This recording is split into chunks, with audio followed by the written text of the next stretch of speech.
अगस्त मुनि की कहानी। जब भगवान श्री कृष्ण के आह्वान पर अगस्त ऋषि एक घूंट में पी गए देवराज इंद्र द्वारा लाई गई बाढ़ का पानी। माता अन्नपूर्णा और अगस्त ऋषि की एक कथा है। जब भगवान श्री कृष्ण ने गोवर्धन को धारण किया तो भगवान ने अगस्त ऋषि का आह्वान किया, अगस्त ऋषि आओ, इस देवराज के द्वारा जो यहाँ जल भरा हुआ है उसको पी जाओ। और अगस्त मुनि आए, एक घूंट में सारा जल पी गए। अगस्त मुनि एक ऐसे ऋषि हैं जिनके पास समुद्र को भी एक घूंट बनाकर पीने की शक्ति है। ऋषियों में अत्यंत शक्तिशाली ऋषि अगस्त शिव जी के परम भक्त थे।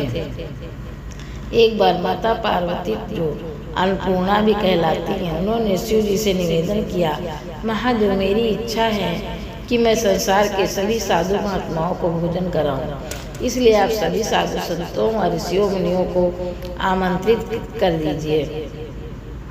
इस पर शिव जी ने जो प्रतिष्ठित संत व ऋषि मुनि थे उनको आमंत्रित किया और न्योते पर बुलाया। साधु संतों को एकत्रित किया और लाखों साधु संत ऋषि मुनि एकत्रित हो गए। इस प्रकार से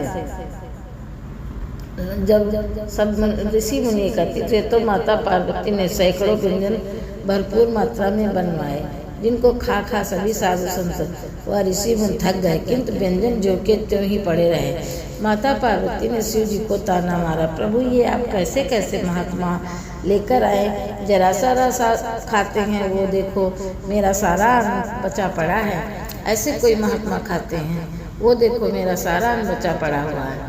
कोई ऐसे महात्मा लेकर आते जो ज़्यादा मात्रा में खाएं। शिव जी ने कहा, देवी तुम अन्नपूर्णा हो, तुम्हारा अन्न कोई तोड़ सकता है क्या, कभी खत्म हो सकता है। माता पार्वती ने शिव जी को ताना मारा, प्रभु ये आप सब कैसे कैसे महात्मा लेकर आए, जरा जरा सा खाते हैं। शिव जी सीधे अपने परम भक्त अगस्त ऋषि के पास गए और निमंत्रण दिया कि हमारा आतिथ्य स्वीकार करें। मेरी प्रिय भार्या ने ढेरों व्यंजन बनाए हैं, आपको भरपेट भोजन खाना है। अगस्त ऋषि ने आश्चर्य से कहा, प्रभु ये आप क्या कह रहे हो। महादेव बोले, हाँ ये मैं कह रहा हूँ, आपको भरपेट भोजन करना है। और इस पर ऋषि अगस्त ने जब उनसे कहा, माता पार्वती ने फिर कहा, आप कोई ऐसे महात्मा को बुलाइए।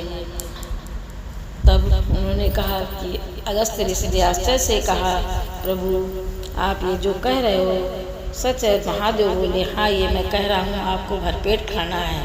तो ठीक है, चलो। माता पार्वती ने और भी ज़्यादा व्यंजन बनाए। माता पार्वती भी सोचने लगी, कैसा ब्राह्मण ले आए, सारे व्यंजन अकेले एक ही खाए गए, कैसा महात्मा है। लेकिन माता पार्वती ने हार नहीं मानी, फिर से रसोई लगवाई, दोबारा बनवाया, दोबारा खाली कर दिया, तीसरी बार बनाया, तीसरी बार खाली हो गया, चौथी बार बनाया, फिर भी खाली हो गया। पेट भरने में नहीं आ रहा था। अब माता पार्वती को अपनी भूल का एहसास हुआ और शिव जी से एकांत में जाकर क्षमा मांगी, प्रभु मेरी लाज बचाओ, अगर इस साधु का आज पेट नहीं भरा तो सारे संसार में मेरी जग हंसाई हो जाएगी कि वो कैसी अन्नपूर्णा जो एक साधु का पेट नहीं भर सकी। शिव जी ने कहा, बात मेरी सीमा से बाहर हो गई है, अब तो लाज नारायण बचा सकते हैं। देवी आप नारायण को यहीं स्मरण करो, मैं उनके पास जाता हूँ। माता पार्वती तो कैलाश पर ही बैठकर स्मरण करने लगी और शिव जी चले गए नारायण के पास और बोले, चलिए आपका न्योता है। भगवान ने कहा, अवश्य मैं सब जानता हूँ क्या हो रहा है, इसलिए मुझे जाना ही पड़ेगा।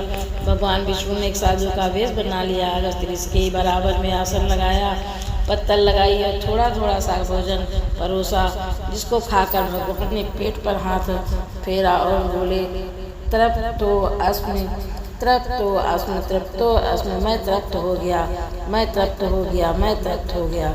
और जब स्वप्न जगन्नाथ तृप्त होते हैं तो जगत तो तृप्त हो ही जाता है, और स्वयं जगन्नाथ तृप्त होते हैं तो जगत तो स्वयं तृप्त हो जाता है, सारा संसार तृप्त हो जाता है। ओम श्री वासुदेवाय नमः, ओम श्री वासुदेवाय नमः।